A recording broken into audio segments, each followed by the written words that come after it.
Lunchtime, food for thought. If you don't laugh a little, well, it ain't our fault. We got a good recipe and memories, 'cause after all, it's lunchtime, food for thought.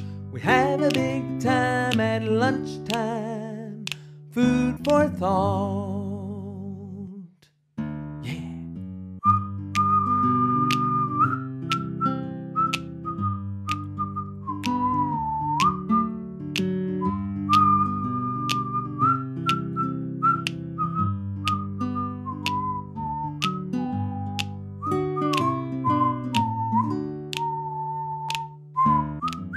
Good afternoon and welcome to Lunchtime Food for Thought. And once again, we're on our second episode of doing this through Zoom. And so we trust that it has been a blessing to you last week and also to us. We've enjoyed this. Glad we can get back into it. Hope something is said to encourage you, help you, and make you laugh, and you'll enjoy these very quick 30 minutes we have together as you eat your lunch and laugh at what we have to say, or even laugh at us laughing.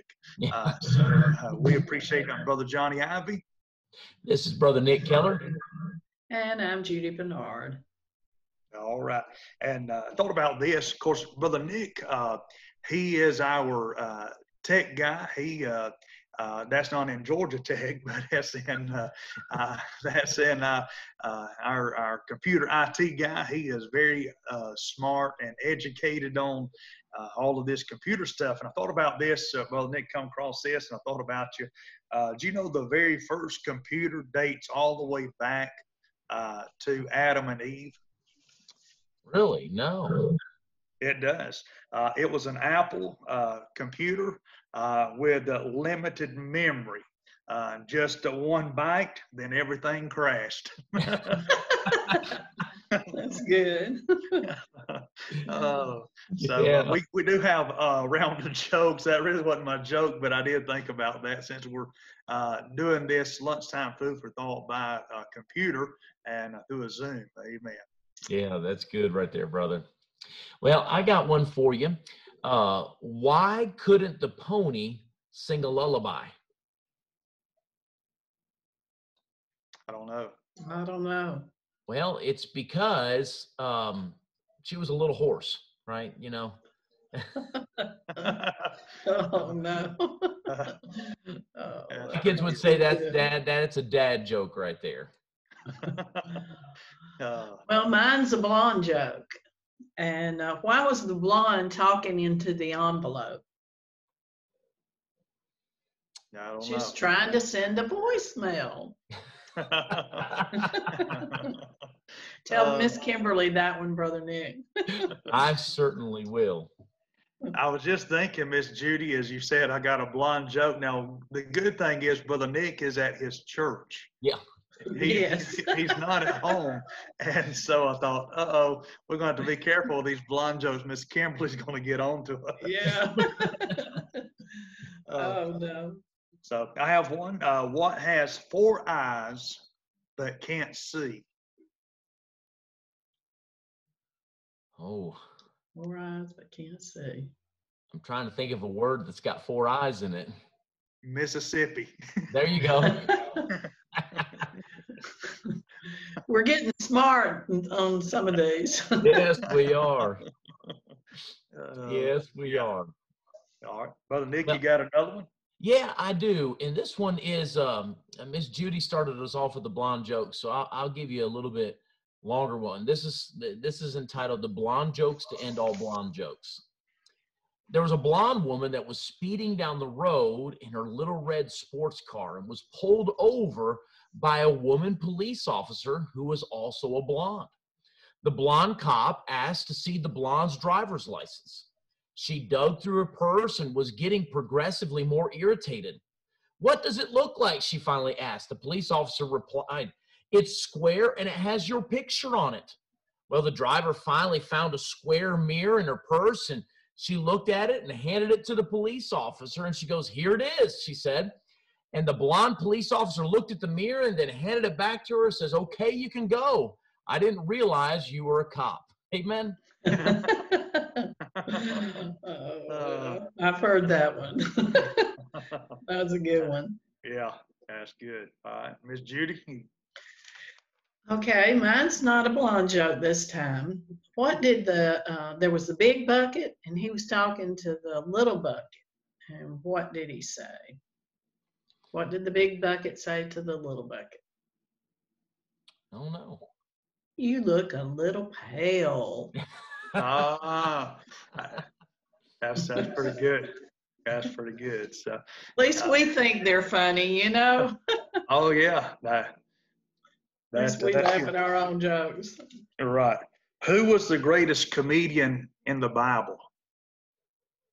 Oh, I got this one. Samson. He brought the house down. There you go. Oh, Yeah. yeah. All right. Okay, that's good. That's good. Yeah, I thought Miss Judy, about the bucket, the big bucket and little bucket. And I thought, well, I've never heard that one, but I know what one nostril said to the other nostril. Oh no. What? Turn the lights on. There's boogers in here. Oh no. That sounds like one of your boys told you that one. I'm sure. If they didn't, they'd love it. That's for sure. Oh, Guaranteed. That is hilarious. Guaranteed. All right. We'll start with the riddle. Miss Judy, we'll start with you on the riddles. Okay. A man was driving a black truck. His lights were not on. The moon was not out. And a lady was crossing the street. How did the man see her? He was driving his truck. He didn't have his lights on. The moon was not shining. How did he see her? It was during the day? It was a bright, sunny day. Yeah, there we go. We have done these so long, we're getting smarter than a fifth grader. Well, we're working on that brain. Yeah. All right. Brother Nick. So I'm gonna really work on your brain right now. So I need you to all think, clear your minds, and we're gonna do some math really quick, okay? You have 1,000, then you add 40, then you add another 1,000, you add again 30, again you add 1,000, you add 20, and then again you add 1,000, and then finally 10. What result do you have? 5,000. That what you got, Brother Johnny? That's what I got. It's not 5,000. It's 4,100. Because you're adding 40 and 30 and 20 and 10. That doesn't make 1,000 to get you to 5,000. Makes 100. That makes 100, right? Yeah. Oh, okay. My kids love complex, they like to race with each other. So when they're doing, I'll be sitting there and I'll be like, all right, what's 10 plus 20 times 2 plus 4 minus 7?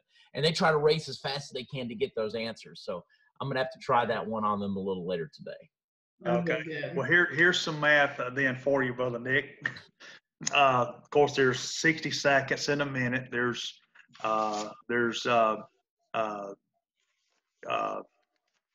60 minutes in an hour. There's 24 hours in a day, and so on and so forth. So how many seconds are in a year?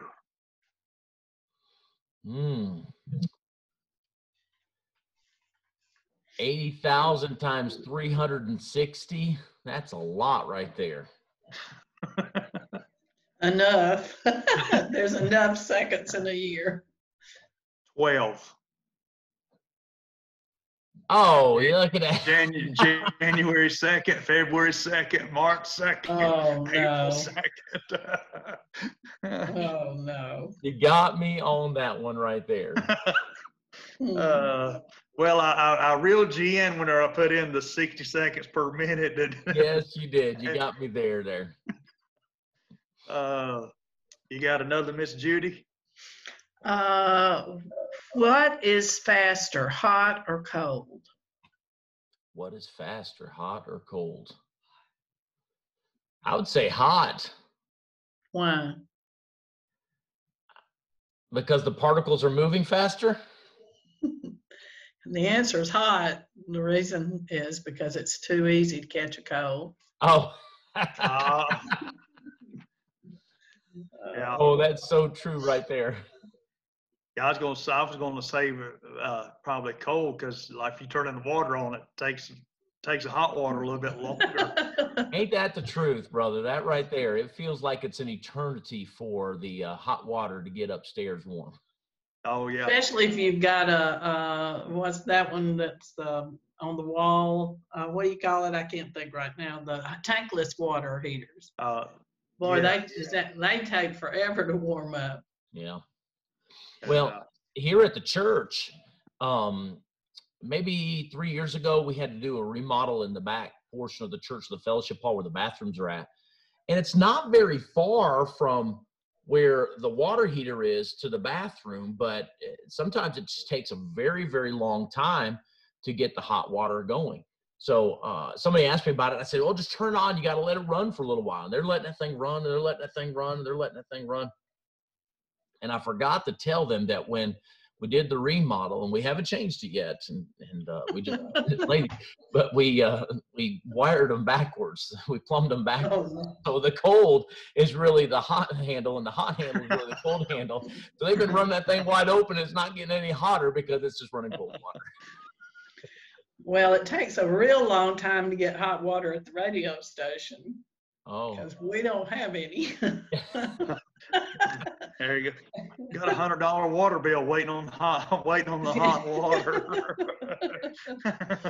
Well, that's why my boys, they're back and forth as far as who's going to get in the shower first each night, because this don't want to get in first, because they said if you're the first one in there, it takes a little bit to wait on the water to get hot. So if you go second, the water's already hot. So you just, it's pretty much, and but they try to. That's one thing they try to get out of you. And who's first or who's second? Yeah. So all right. So let's see. Is that it? Is all the riddles we got? I got actually another riddle I'll share with you. And this is not only a riddle, this is oftentimes a question asked during interviews for a prospective employer to get to know a little bit about the mind of the prospective employee. And the question goes as this: how can you drop a raw egg from a height into onto a concrete floor without cracking it? So anybody want to try that, answer that? How do you get a raw egg from a height onto a concrete floor without cracking it? Have you got to drop it? Did you say you had? Yeah, you got to drop a raw egg from a height onto a concrete floor without cracking it. Put a trampoline or something underneath it. Okay. Well, John, you got anything? I've heard this before. I was trying to think. I can't remember what it was. So really, the true answer to this is you can't crack the concrete floor. See, what they do in the sense of employers and employees, it's the perspective of whether or not I'm looking at the egg being dropped and it cracking, or am I looking at the assets of the company and something that can't crack like the concrete floor. And that helps to give, they say, perceivable perspective to whether or not this is the right employee to hire or not. But you can't crack the floor. It says, how can you drop a raw egg from a height onto a concrete floor without cracking it? And you can't crack a concrete floor, can you? At least with an egg. Not with an egg. I say you can, but not with an egg. Yeah, right. Get a sledgehammer. Not do it every time. Jackhammer for sure. I see our kids outside all the time, and they're always trying to do stuff. Like they want to get a nail, and they want to get a hammer, and they want to get wood, and I'll find them out there, and they'll be hammering on the front driveway. Like, stop. Or they'll be in the back. My youngest, he's 7, and I saw him the other day. He had a stick and a nail and a hammer, and he was trying to hammer it to the side of our deck and just nail it right into the side of the wood deck. And I was like, stop, you don't want to do that. Boys will be boys. That's right. That's right. So, you got another riddle, Miss Judy, or? I probably could come up with one. Let's see. Let me think. Why did the king go to the dentist? Did he want to be crowned? He wanted to get his teeth crowned. All right. Yeah. Now, I had to get my first Brother Nick, crown. you are sharp today, Brother Nick. Like I am have you been looking at the same websites I have? Well, I have just recently got some joke books and riddle books because my kids, what they like to do, they'll ride home with me maybe on Saturday Wednesday after church, and they'll sit in the front and they'll just read out of this joke book, and we'll just kind of crack and I'll try to figure them out. So I am preparing every week for this particular time to get ourselves mind sharpening for this particular time. Yeah. But well, it's working. Well, congratulations. Well, thank you there. Now, speaking of crowns, I had to get my first crown put in, I don't know, maybe 2 or 3 years ago. And the most amazing thing that I've ever seen, before you'd have to get them, they'd fit you and they'd send off to get it made. But this dentist actually had one of those cutters and sculptor where they could actually make your crown there in front of you. And it was in a glass room. You got to see the machine. You got to watch it. And it was the most interesting thing I'd ever seen to be able to watch that on. Yeah. But I mean, that's the technology we're in, where they can do stuff like that. They got 3D printers where they can use the material and print things in a third dimensional way to, that's what they're even doing right now to make all the masks that are needed to help kind of protect people. So it's the Lord is amazing when he brings out the amount of technology that we have today. Absolutely. Yeah. Amazing the knowledge that God's given man. Yeah, you're right about that, brother. You're certainly right. Yeah. So have a tongue twister, and let's see if he gave you the knowledge to be able to do this tongue twister, Brother Johnny. These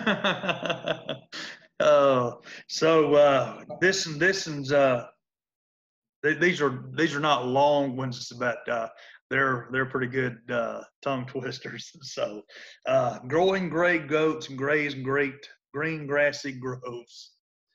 Hey, brother, that's a pretty good job right there. Yeah. I actually gave those to my grandson that's almost 13, and he can spit that stuff out like crazy. I couldn't believe it. You just give him one and he can say them. I guess it pays to have a young brain and definitely a loose tongue. The gift of gab. But you have to watch some of them, though. They'll get you in trouble. That's what we'd got tickled. Of course, my kids, they finish up with their finals at school, and so they're done now with school, and so they're very glad of that. But just listening to Hunter was reading some of his review sheets and for some of his tests, and the way he had pronounced some of the words, and we were getting so tickled at him, and and so you have to be careful of some of them tongue twisters. Oh yeah, certainly, brother. Absolutely, Brother Nick. You got a life hack? I do. So I've got a few life hacks, and these are things that you can do to help improve and boost your memory. So I'm going to give you 5 very quick ones. Number 1 is you can use your smartphone to take a picture where you've parked. Have you ever been to the place where you've parked and you're like, man, I don't know, parking lot, green parking lot, blue parking lot, I don't know where I'm at. Well, you can actually take a picture of where it is, maybe the parking lot marker or the number or the floor that you might be on, and be able to do that way, and that help boost your memory right there. Secondly, and this is something that we do, having as many keys, whether it be for houses and stuff like that, is you can get color tops for your keys that help to denote what the key is for. So it doesn't look just like an all key. Hey, this is for the church, this is for the home, this is for an in-law, and it helps us to keep things exactly where it needs to be. Third one is you can help to remember people's names by repeating them out loud. Now, I really struggle, Brother Johnny, with remembering people's names. That is just, it's hard for me. And so I try to practice this where I'll repeat their name out loud, and then I'll even afterwards use my wife as a sound barrier to try to make sure. But she's excellent with names. She's great. So she can help me with that. But it's great to say things like, it's nice to meet you, Sally, you know, because that allows you to be able to recognize and take note of that name. The fourth one is you can use brain training apps. You know, Miss Judy was talking about how that young mind is just so pliable and elastic, and it's able to work. And you can actually use Bible apps, or excuse me, not Bible apps, but brain training apps to help keep your mind pliable. Luminosity is a great one that I've actually used before just to try to help. Memorizing scripture is just another one that you can use just to try to help maintain your mind. And then fifthly, include foods in your diet that benefit it. Fish, dark leafy greens, avocados, berries, nuts, things like that will help you along the way so you can have a better memory when time is needed. Those are good. I believe pistachios are a good memory nut to help your brain. Anything that has those good fats. That's why fish is very beneficial. Avocados are very beneficial. In fact, a lot of times what we'll do in our family, instead of using mayonnaise, we'll just take an avocado, squish it up, and kind of put it over the bread. And it really has the same texture as mayonnaise, and it's a very good, healthy fat for you. Yeah. That's good. I'm with you on those names. I have a terrible time. And of course, both of us pastor, and I can remember faces and numbers real good. Oh, yeah, brother. But that's what I've got to call your name several times before I have it down. And so if you ever see your pastor at the back door of the church shaking hands with somebody and saying their name repeatedly over and over and over again, that's what's happening. That's why it's always good to saying brother or sister. Hey, brother, good to see you. Fills in the blank. Fills in. Yeah. And I was preaching a revival meeting several years ago, and so then the next year they invited me to come back and preach. Well, one of the guys at the church came and he said, "Hey, Brother Johnny," he said, "good to see you again. And can you remember my name?" And I said, "I remember your face, but I cannot remember your name." I said, "But if you'll tell me your name," I said, "I'll remember it this time." And so he told me his name, and man, I just said it over and over and over and over again.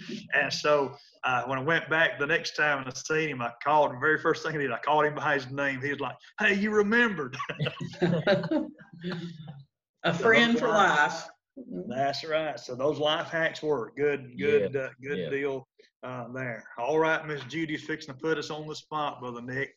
Oh, did y'all ever figure out what happened to that $1 from last week? I am still praying about that. And the Lord said, "Call unto me and I'll answer thee." He didn't tell me when, but we're still working on it. That was a good one from Sister Tammy. Okay, solve this problem.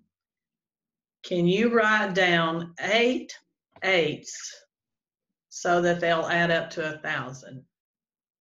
8 eighths. You may have to give me the answer to that on our next program.